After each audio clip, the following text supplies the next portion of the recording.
Polish আর কয়টা ভাজা ভরি নিয়ে আই, পাড়িয়ে নিয়ে এনে ওর সাথে শুয়ে পড়ে গল্প করি। ওরে শালা আবার তাকিয়ে কি দেখতেছি দৌড়িও আগে শালা।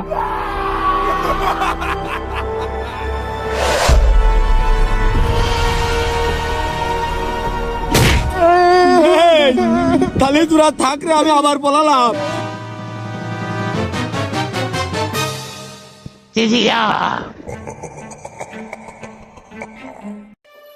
আগে গেলি বাগে খাই, ওরে আমার মাঝে যাইতে তাহলে।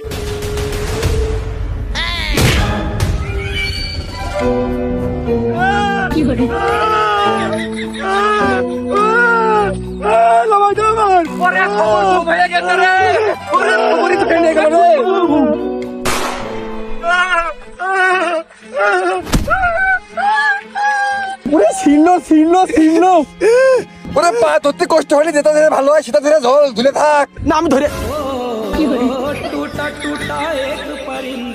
ওরে আমার জন্য তোরা ভুলে যাইস নে, ভুলিয়া গেলে কিন্তু আমি ছাড়িয়ে দিবা নে। ওরে আরেকটু উঠো উঠো উঠো, ওরে হাত পা ছিঁড়ে গেল রে। তো জানটা বাঁচালাম, আজকে তোমার গা হাত পা টিপছি, বুঝেছিস?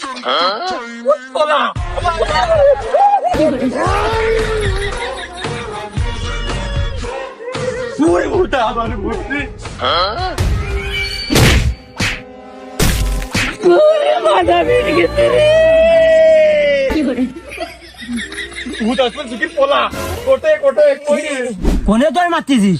মাল খাতিতে পুলিশের হাতে দাবর খেয়ে দৌড় মারতেছিস?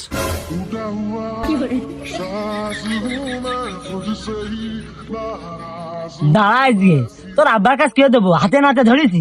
তোরা মাল খেয়ে এসে আমার এই কাঁচা কলা পাকা মনে করে খাইয়ে ফেলে দিস। হরিদল ভাই, মানুষ মাল খালি সবকিছু লাল দেখে, হলুদ না। ও তার মানে তোরা কোথায় যাচ্ছিস? তোরা মাল খাইস নে? না না। ও তার মানে তোরা মাল খাইস না? আমি ভালো লোকের সাথে কোথাও কইনি, তার মানে খালি তোরা যা, আমি গইনি একটু মাল খাতে যাচ্ছি, তোরা তো আমার পাশ পাশ আসিস নে। আমরা মাল খাই এ কথা কয় ভালো ছিল, জীবনে প্রথম একটা দিন খাওয়া হইতো, আবার ওই যে ভর্তির হাতের তেন বাঁচতিন নে লোক দেখতে, যদি আমার সাজা মাজা করতো কিনা। না না তো এখানে বসিস না, আমার ভালো লাগছে না বিষয়টা। ও পাগলা যা হয়ে যায় যাক, এক মুহূর্তে এনে বসিস না। ও আইলো আজম পোলা, আইলো কাসম পোলা, আজম পোলা। এলাকার লোকজন ফেরেস্তা, আমি একা মাল খোর, এই জন্য মাঠে মধ্যে চলে আসলাম। একা একা মাল খাবো আর ওই পাক পাকালির সাথে পাগলামি করবো।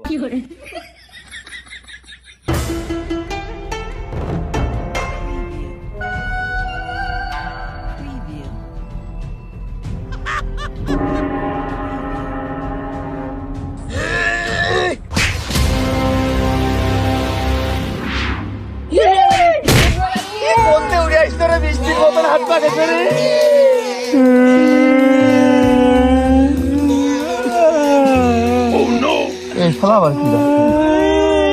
কিরে ছিলাম তিনজন, চারজন হলাম, কি গাইতে হয়? আরে রিজাউল ভাই, সূর্যের মতো তুমি কোন তো উদয় হইলে? তোমার না আমরা ওই পশ্চিম মাঠে ফেলে তো আসলাম।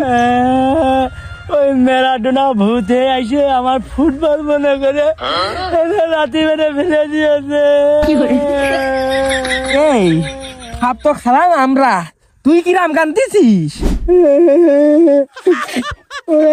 আমি ঠাপটা খাইয়ে এই পর্যন্ত উড়ে আইছি।